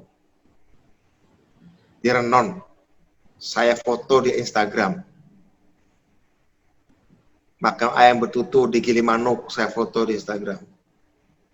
Makan lawar di Singaraja, saya posting di Instagram. Biasa aja kan, kegiatan biasa ya. Tapi kalau Mas Kris dan seluruh orang melakukan itu, ngapain mau makan apa? Makan rendang, makan gudeg, makan saksang, makan rica-rica. Setiap orang di Indonesia melakukan itu. Nah, kan kegiatannya sederhana. Di Instagram, di post Instagram. Kita senang dong, di like, wah, keren, masih makan, bertaktir dong, wah, banyak orang bergembira. Sebenarnya apa yang Anda lakukan sudah memperkaya Instagram. Oh, data perilaku makan orang Indonesia kayak gini. Mereka akan cenderung makan ayam rata-rata jam segini, makan rendang jam segini, minum tuak jam segini, kira-kira gitu ya. Itu data, itu tuh kaya. Sekitar 2 atau 3 tahun lalu ya, saya pernah makan malam dengan suami istri. Istrinya orang Taiwan, suaminya orang Indonesia. Suaminya orang ahli data, ahli kecerdasan buatan, istrinya ahli linguistik yang sedang melakukan riset salah satu bahasa daerah Dayak di Kalimantan. Dan saya langsung terkejut. Kenapa? Dengan dia melakukan riset linguistik terhadap bahasa, dan suaminya orang AI, ahli kecerdasan buatan, ahli data science, itu kalau disatukan antara linguistik bahasa Dayak dengan data science dan artificial intelligence, itu teknologi itu bisa memahami kejiwaannya orang Dayak si pengguna bahasa itu. Ketika orang sudah tahu kejiwaannya satu suku yang menggunakan bahasa itu karena bisa dibaca oleh artificial intelligence, ya artinya apa? Kalau saya dagang apapun ke suku itu, saya propaganda apapun, saya dakwah apapun, saya ngomong apapun, saya sudah tahu datanya. Berarti saya harus ngomongnya ini, jangan ngomong itu. Harus pakai istilah ini, jangan pakai istilah itu. Jangan pakai warna ini, tapi harus pakai warna ini. Jangan pakai motif itu, tapi harus pakai motif ini. Ritme saya ngomong ke orang suku itu harus cepat, jangan lambat. Saya harus sedikit menggunakan angka atau banyak menggunakan angka. Saya harus lebih banyak menggunakan gambar, visual, atau verbal. Pilihan-pilihan itu semuanya ada. Pilihan-pilihan itu semuanya ada. Dan apakah seorang atau satu kelompok masyarakat itu bisa menerima sesuatu yang sifatnya verbal atau visual, motif gambar yang rumit atau sederhana, warna yang cerah atau warna yang sifatnya gelap, warna pastel, ritme ngomong yang cepat atau lambat, semuanya itu kan data. Dilihat dari cara berbahasanya, ritual-ritualnya, itu semua data. Data itulah kemudian bisa membuat orang membuat produk disesuaikan dengan itu semua. Itu adalah kekayaan intelektual. Ini karena itu teman-teman sekalian, bicara kekayaan intelektual, ingat loh, kita adalah bangsa dengan keanekaragaman sosial terkaya di dunia, nomor satu. Dan kedua, kita adalah bangsa dengan keanekaragaman hayati darat dan laut terkaya di dunia, nomor satu. Artinya jenis pohon, jenis burung, jenis daun, jenis kuman, jenis virus, jenis akar, jenis jamur, jenis kupu-kupu, jenis serangga, jenis apapun, kita jenis ikan laut, jenis karang, jenis belut, kalau disatukan jadi satu adalah yang terkaya di dunia, keanekaragamannya. Manusia juga ada suku Bali, suku Jawa, suku Sunda, suku Batak, suku Minang, suku Nia, suku Saksak, suku Asmat, suku Dani, suku macam-macam, suku Iban, suku Dayak Ngaju, segala macam-macam. Keanekaragaman sosialnya pun terkaya di dunia. Itu kan data yang beragam, dan itu kekayaan. Harusnya itu jadi kekayaan Indonesia. Karena di era big data, data is new oil, minyak baru, energi baru. Gimana caranya perlindungannya? Nah, disinilah dunia hukum harus mengikuti perkembangan teknologi. Perlindungan atas data. Saya usul data itu disimpan di desa aja. Jadi saya usul desa-desa ini bikin BUMDes, ya, badan usaha milik desa, kemudian bikin perusahaan teknologi deh, bikin perusahaan data. Jadi setiap BUMDes atau BUMADes, badan usaha milik antar desa, itu kecamatan antar desa, bikin perusahaan big data, bikin perusahaan teknologi. Mas Budiman, tapi sumber daya manusia kita belum siap, orang desa masa harus mengelola perusahaan teknologi? Oke, kalau belum siap ada dua cara. Solusi jangka pendek, solusi jangka menengah. Solusi jangka pendek, uang dana desa kamu pakai untuk nyewa, untuk gaji ahli IT. Bagus kalau dia orang asli desamu, tapi dia sudah jadi ahli IT di Bandung, ahli IT di Jakarta, atau mungkin di Denpasar. Suruh pulang ke desa, digaji sesuai dengan profesionalitas dia. Tapi bosnya sekarang bukan Google lagi, bosnya bukan Gojek lagi, bosnya bukan Tokopedia, tapi bosnya adalah badan usaha milik desa. Loh, tapi kita kita punya ahli manajemen, cari orang yang sudah bagus bisnisnya, orang desa setempat, tapi yang sudah bisnisnya bagus, sewa, gaji oleh BUMDes, supaya mereka mengelola perusahaan desa, supaya menjadi perusahaan teknologi. Itu salah satunya. Jadi data itu jangan sampai kemana-mana, tapi berhenti di desa. Itu salah satunya. Itu solusi jangka pendek. Solusi jangka menengah apa? Solusi jangka menengah dari dana desa dipakai untuk ngasih beasiswa kepada 5 penduduk desa yang paling cerdas. Suruh nanti kuliah hukum di Udayana, kuliah hukum di UGM, atau kuliah bisnis di UGM, kuliah IT di ITB, kuliah kedokteran di UI. Misalnya nih, ada 5 desa di Bali, di Badung atau di mana satu desa. Cari 5 yang paling cerdas. Kuliah budaya di Udayana, kuliah atau hukum, kuliah bisnis di UGM, kuliah IT di ITB, kuliah kedokteran di UI. Misalnya seperti itu, 4 atau 5. Yang kelima kuliah pertanian di Udayana atau di IPB. Kasih beasiswa oleh desa. Tapi disuruh ikatan dinas, karena kamu sekolah kuliahmu dibayar oleh dana desa, maka setelah lulus, minimal 10 tahun, jangan selamanya lah. Minimal 10 tahun kamu harus balik dan kerja profesional membesarkan BUMDes. Itu sudah nggak usah selamanya lah ya. Itu sudah ada itu pilot projectnya Mas, yang tadi itu. Apa tuh? Data kemudian Belum banyak, sudah ada tapi belum banyak Mas. Saya lagi ngomong ke kepala desa di seluruh Indonesia. Ayo lakukan ini. Tapi saya pikir sekalian di forum ini mungkin ada dari orang desa juga, tolong sampaikan solusi jangka pendek, hire profesional yang ada di kota dan suruh ke desa, atau orang asli desa tapi sudah sukses bisnis di kota, itu baik ke desa, atau yang sudah di luar negeri, atau kuliahkan 5 tahun. Tapi pakai dinas, ikatan dinas, perjanjian.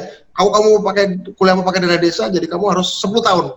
Setelah lulus 5 tahun, sekarang 2000 berapa? 2025 lulus, maka sampai 2035, mulai dari 2025 sampai 2035 kamu harus serahkan BUMDes dengan ilmu IT-mu. Sehingga kemudian perusahaan BUMDes itu menjadi besar, menjadi raksasa, menjadi perusahaan profesional. Seperti perusahaan yang lainnya. Bedanya, ini punyanya orang banyak. kebetulan yang bergabung dengan kita itu juga dari beberapa bagian hukum dari beberapa kabupaten di Bali.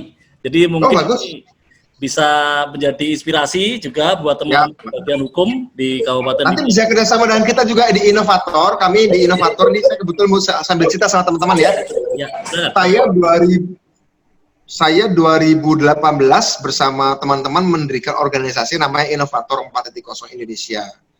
Organisasi ini saya dirikan untuk ngumpulin anak-anak Indonesia yang tidak harus lulusan luar negeri, ada lulusan dalam negeri juga, yang punya keahlian macam-macam, ada keahlian kedokteran, ada keahlian teknologi informasi, ada ahli sastranya juga, ada ahli bioteknologi, ada ahli drone, ada ahli kuantum, ada macam-macam. Ada 360-an sudah kita kumpulkan. Inovator 4.0 Indonesia tugasnya memang membantu desa-desa yang ingin mengembangkan ekonomi mereka, mengembangkan bisnis mereka, mengembangkan teknologi mereka, mengembangkan pendidikan mereka. Saya kebetulan ketuanya, kita berdiri tahun 2018. Banyak orang-orang yang kuliah di luar negeri, kerja di luar negeri ikut kita, maupun juga lulusan dalam negeri. Tidak harus lulusan perguruan tinggi juga, ada juga lulusan SMA, tapi punya keterampilan dan punya skill yang kita butuhkan untuk membangun desa. Karena desa kan sudah ada dana desa, nah bagaimana supaya dana itu bisa berkembang dengan menggunakan teknologi-teknologi yang paling baru. Itu bisa kita bisa kerjasama secara profesional, kita bantu seperti itu kerjasama. Juga tentu Pemda-Pemda yang lain-lain. Saya kira itu. Ya. Baik, ini waktu sudah hampir habis kebetulan. Yes. Gini Mas, sambil menunggu mungkin ada 1-2 pertanyaan dari teman-teman. Sebagai gambaran Mas, untuk apa ya? Untuk langkah konkret apa yang harus segera dilakukan oleh tadi kelompok Kadarkum yang kemudian menjalankan pos pelayanan hukum dan HAM desa yang akan kita bikin di Bali ini. Langkah konkret yang paling dekat ini. Ya. Satu, penyuluhan terhadap kemungkinan potensi KDRT, ya. Hak asasi manusia anggota keluarga itu penting supaya mereka tidak menerima kekerasan verbal ataupun kekerasan fisik, ya, karena kejenuhan akan menyebabkan terjadinya kebosanan dan rangsangan terhadap kekerasan di dalam rumah tangga. Itu satu penting. Kedua, yang paling dekat adalah tumbuhkan kelompok belajar di tiap rumah. Satu rumah adalah satu kelompok belajar. Tiap rumah ya Mas ya? Tiap rumah. Bapak, ibu, anak. Kadarkum artinya setiap rumah. Kenapa? Karena di era new normal semuanya adalah baru. Orang yang berpengalaman sekarang menjadi bayi lagi. Karena banyak ilmu menjadi baru.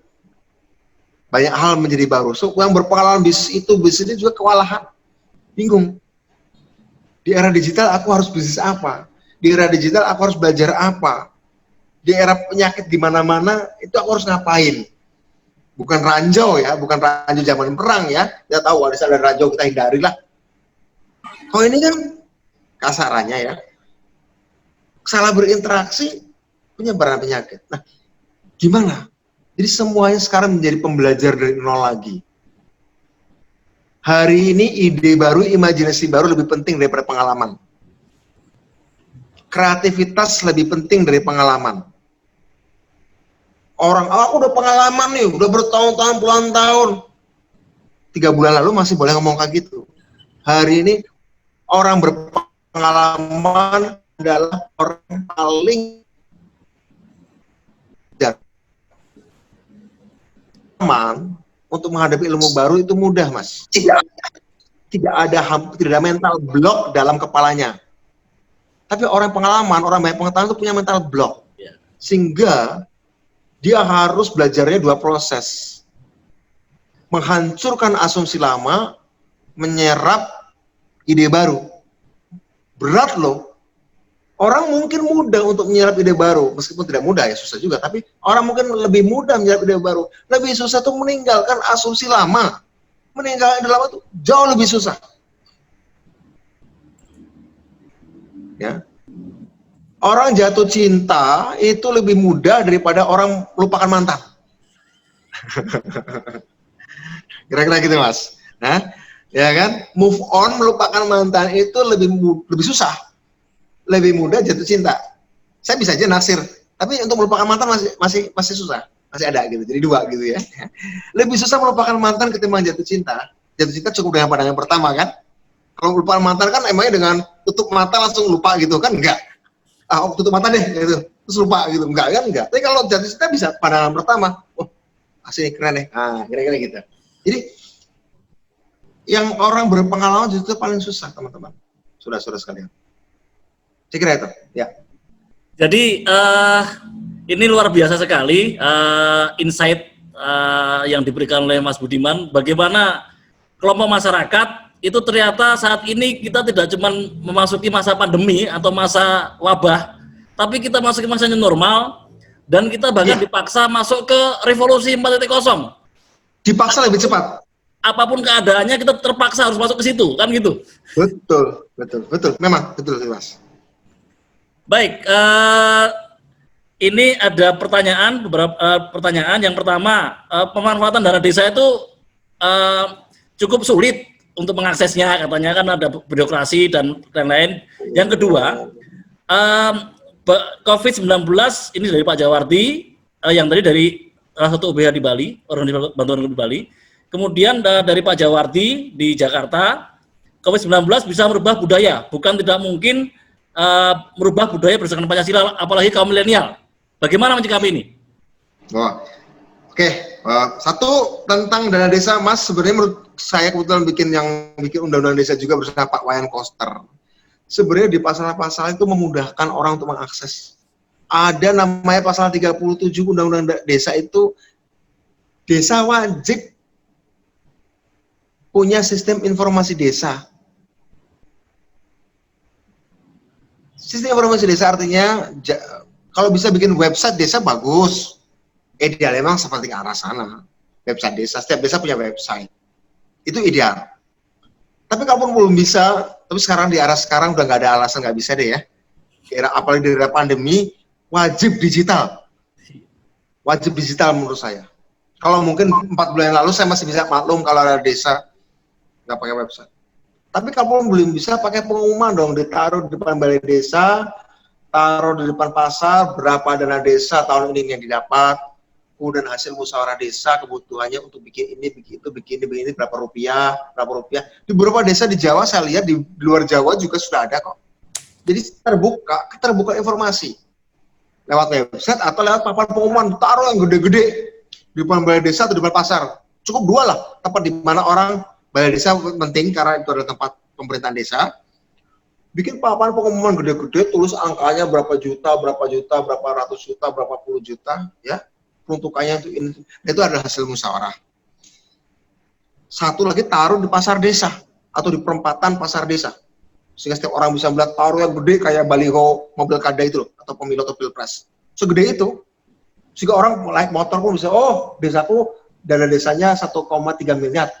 Peruntukannya untuk renovasi sekolah berapa juta, untuk beasiswa berapa puluh juta, untuk jalan berapa meter, untuk renovasi rumah berapa, untuk pertanian berapa sih, orang bisa lihat sambil ngetikkan motornya di perawatan.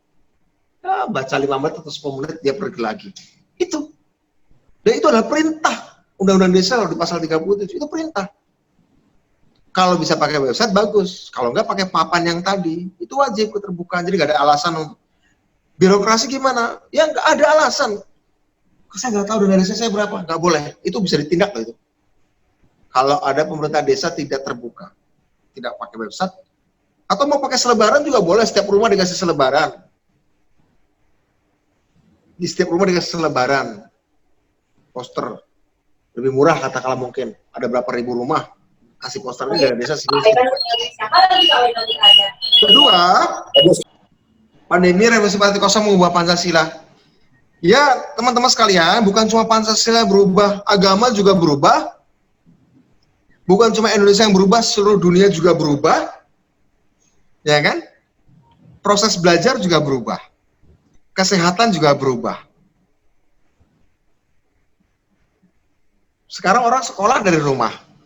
Belajar dari rumah, BDR. Ya kan? Yang belajar bukan cuma anak sekolahnya, orang tua yang ikut belajar, gurunya ikut belajar. Semua yang berubah. Perubahannya itu dari segi teknologi, karena ada rangsangan teknologi. Saya mau ambil cerita contoh ratusan tahun yang lalu bagaimana sebuah agama berubah karena teknologi. Mungkin Mas Kris sebagai orang Katolik tahu ya bahwa orang Katolik itu kan paling pegang Madha Bhakti. Alkitab itu dibaca oleh pastor misalnya begitu ya. Zaman dulu hanya sedikit orang yang pegang baca Alkitab, yaitu pastor. Umat Kristen tidak membaca Alkitab. Tapi dengan ditemukan mesin cetak oleh John Gutenberg, Injil itu kemudian dicetak. Tadi kan cuma ditulis tangan, sehingga mungkin produknya di satu kota ada berapa belas Injil. Tapi dengan ada ditemukan mesin cetak, bisa ribuan, jutaan Injil bisa dicetak. Sehingga Injil bisa dipegang oleh umat. Apa yang terjadi? Loh, aku bisa berkomunikasi dengan Tuhan tidak harus lewat gereja. Sehingga muncul apa? Muncul Protestanisme. Protestanisme itu muncul salah satunya, kalau tidak ada mesin cetak ditemukan, ya Protestanisme hanya sekedar kelompok-kelompok kecil aja. Tapi karena karena mesin cetak ditemukan, sehingga Injil bisa diproduksi massal, setiap orang bisa pegang Injil, aku nggak butuh hierarki lagi. Aku bisa bikin gereja sendiri, aku bisa langsung berdoa pada Tuhan dengan baca Injil misalnya gitu. Itu contohnya. Contoh bagaimana teknologi mesin cetak itu mengubah satu agama. Apalagi ini bukan mesin cetak ini. Revolusi industri pertama diubah oleh mesin uap. Dulu waktu mesin cetak nggak sampai industri ya. Tapi kalau ini kenapa disebut revolusi industri pertama oleh mesin uap bukan oleh mesin cetak? Karena dulu tidak sampai industri mengubahnya. Cuma agama yang banyak berubah. Dan kognisi pengetahuan dan agama yang berubah. Tapi kalau revolusi industri pertama mesin uap itu pengetahuan, agama, demokrasi segala macam berubah. Revolusi industri kedua listrik tenaga penggeraknya. Ideologi juga berubah. Mesin uap menyebabkan ideologinya liberalisme. Apa-apa saya jelaskan lah, nggak usah sekarang. Listrik menyebabkan lahirnya sosialisme. Karena listrik. Sosialisme itu lahir karena listrik. Kapitalisme, liberalisme lahir karena mesin uap. Ada penjelasannya nanti. Revolusi industri ketiga, digital. Jadi digital itu bukan revolusi industri keempat, Mas. Komputer menyebabkan terjadinya neoliberalisme. Karena dari komputer orang bisa berhubungan dengan negara lain kan, sehingga memperlancar free trade, memperlancarkan perdagangan bebas kan, sehingga neoliberalisme muncul karena didorong oleh revolusi digital, revolusi industri ketiga. Nah di revolusi industri keempat itu bukan digital, tapi bioteknologi sebenarnya. Jadi kalau mengatakan digital itu revolusi industri keempat salah. Itu penggerak revolusi industri ketiga 20 tahun yang lalu atau 30 tahun lalu dimulainya. Revolusi industri keempat ini dimulai sekitar 2011 lah terutama 2010 sini. Tenaga penggeraknya adalah bioteknologi, teknologi biologi, teknologi kesehatan, biometrik, face recognition, wajah kita bisa dikenali, retina mata kita, denyut jantung kita, ritme napas kita, itu kemudian bisa memetakan orang. Orang nonton Netflix bisa ketahuan pada adegan mana saya takut, pada adegan mana saya gembira, pada adegan mana saya senang. Yang kemudian pada akhirnya bisa direkomendasikan film-film tertentu. Saya sering browsing apa aja di Google, tiba-tiba nanti kemudian rekomendasi apa saja. Saya sering nonton apa saja di YouTube, jenis-jenis tertentu nanti kemudian direkomendasikan untuk nonton ini. Jadi mereka bisa mengetahui dari wajah kita. Nah, itulah bioteknologi, bio dan digital ya. Bioteknologi. Nah, apa kamu mengubah, Mas? Cuma mesin cetak aja mengubah satu agama besar. Itu ratusan tahun yang lalu. Mesin cetak bisa mengubah dari Kristen kemudian menjadi Katolik dan Protestan. Mesin cetak. Mesin uap saja bisa melahirkan kapitalisme. Listrik menghasilkan sosialisme. Komputer menghasilkan neoliberalisme. Apalagi ini yang diubah bukan alat, Mas. Yang diubah adalah tubuh kita. Kalau tadi kan mesin cetak itu alat di luar tubuh kita. Uap, pabrik di luar tubuh kita. Listrik di luar tubuh kita. Komputer di luar tubuh kita meskipun dekat. Sekarang yang diubah adalah tubuh kita. Jadi ya banyak hal harus didefinisikan ulang. Jadi kata-kata new normal itu jangan sembarangan. New normal itu norma baru, itu artinya tak terhingga, batasnya langit. Gak ada batas, gak ada batas ruang, gak ada batas waktu. Kita bisa menjadi apapun. Untuk bisa menjadi apapun, kita harus menguasai apapun. Menguasai informasi, menguasai teknologi, menguasai data apapun. Jadi gak ada batasan belajar. Saya kira itu. Banyak berubah, makanya ini bisa kayak gitu. Pertanyaan berikutnya, mungkin ini pertanyaan terakhir dari Dr. Toto Budi Santoso, ini dosen dari Atmajaya Yogyakarta, Mas. Jadi, siap. itu pertanyaannya, apakah kita sudah cukup siap dari sisi kesadaran etis dan hukum ketika kita masuk ke tadi new normal seperti ini? Karena ini dipaksa siap, kita, bagus sekali. Seperti masih makan 2 sendok terus seperti tadi itu. Bagaimana, Mas, kira-kira? Mas, ketika ditemukannya mobil pertama kali, itu peternak kuda marah. Ketika ditemukannya kereta pertama kali, peternak kuda itu marah. Ya, dulu ketika saya debat undang-undang desa, belum siap orang desa mengelola uang, belum siap harus siapkan. Nah, kalau mau disiapkan berapa lama lagi? Terus selama ini puluhan tahun kita udah merdeka, kenapa nggak disiap-siapkan juga? Untuk orang desa mengelola uang. Kita udah 70 tahun lebih kita merdeka. Kenapa orang desa nggak pernah disiapkan? Terus kita mau bikin undang-undang desa, katakannya harus era transisi lagi. Kalau transisi lagi, kapan lagi? Tidak pernah ada, Mas, proses belajar itu. Kecuali masyarakat sudah dewasa ya. Kecuali masyarakatnya sudah mengapresiasi namanya ilmu pengetahuan. Sudah punya tradisi saintifik, sudah punya tradisi belajar, tradisi keterbukaan pikiran, open-minded, bisa. Bukan cuma masyarakatnya, aparatusnya juga.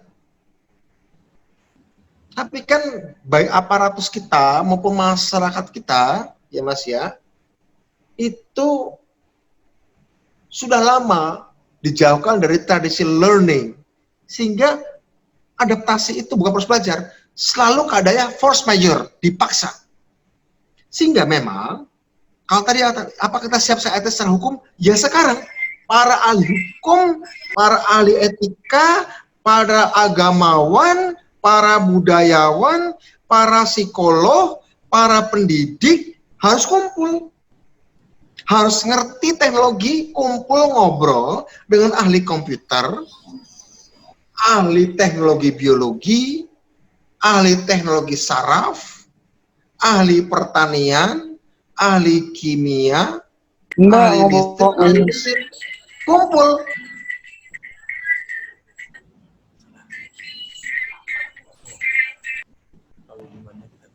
Halo? Ya, ya, ya, Kak. Ya, ya. Tadi dengar nggak? Nah, Kepotong ya, pas ahli saraf mulut tadi kepotong. ya, ahli saraf, ahli biologi itu harus bicara. Social scientist, ilmuwan sosial dan ilmuwan alam, matematikawan harus ngomong. Karena apa? Masyarakat ini, tadi saya katakan, Protestanisme itu lahir dipicu oleh mesin cetak. Satu mesin cetak melahirkan agama lah, aliran agama baru. Besar loh, miliaran loh. Mesin uap melahirkan kapitalisme, mempengaruhi dunia sampai hari ini. Listrik mempengaruhi sosialisme juga. Kalau ada sosialisme nggak ada ide kemerdekaan. Komputer melahirkan perdagangan bebas. Ini bukan cuma itu, ini semuanya itu tubuh kita, teknologi melekat di tubuh kita itu juga. Nanti nyatu dengan komputer, nyatu dengan listrik, nyatu dengan mesin uap, nyatu dengan mesin cetak. Perkembangan mesin cetak bahkan sekarang sudah sampai namanya 3D printing, mesin cetak 3 dimensi.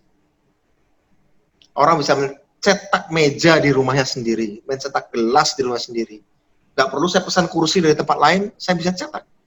Ada perusahaan-perusahaan sudah bikin pesawat, bikin mobil pakai mesin cetak 3D printing. Bahkan di Belanda sudah ada perusahaan mesin cetak 3 dimensi untuk makanan.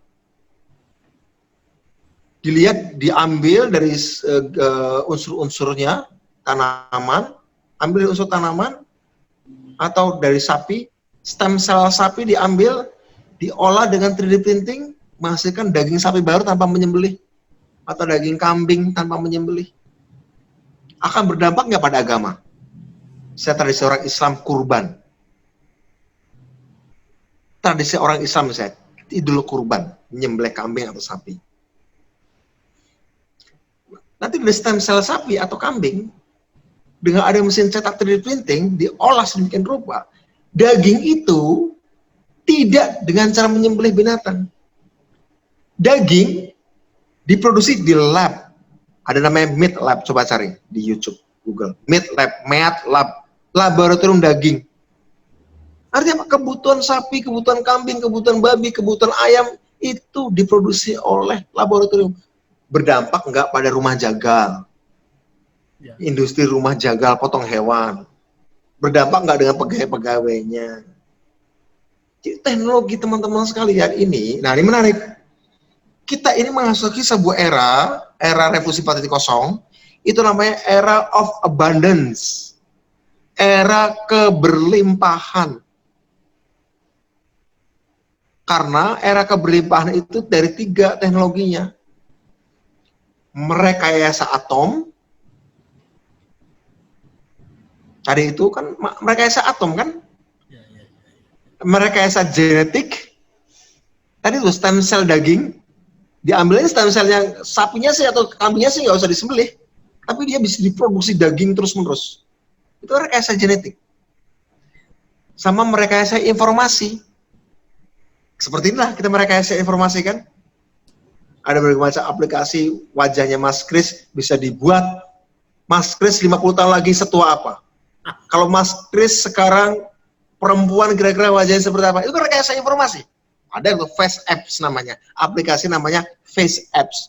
Wajah saya 30 tahun lagi setua apa. Wajah saya ketika saya usia 5 tahun bisa diurai. Oh, wajah Budiman sekarang dan wajah Budiman waktu 5 tahun atau wajah Budiman usia 80 tahun bisa dijarin. Oh, akan kayak gini. Atau seandainya Budiman perempuan dengan garis wajah yang saya ada nanti, oh Budiman laki-laki dan Budiman perempuan, itu ada face app. Itu apa? Itu rekayasa informasi. Ada namanya rekayasa atomik. Rekayasa atomik apa? Ya, satu benda di nanoteknologi itu bisa menjadi apapun. Itu saya sebut era of abundance, era keberlimpahan. Nah, kira-kira ini akan mengubah nggak ilmu ekonomi, Mas? Akan berubah. Ilmu ekonomi itu lahir karena ada namanya disebut sebagai era kelangkaan. Sesuatu benda disebut benda ekonomi kalau dia langka, ya kan? Kalau air hujan kan bukan benda ekonomi, udara bukan benda ekonomi. Tapi donat itu benda ekonomi, mobil itu benda ekonomi karena dia langka.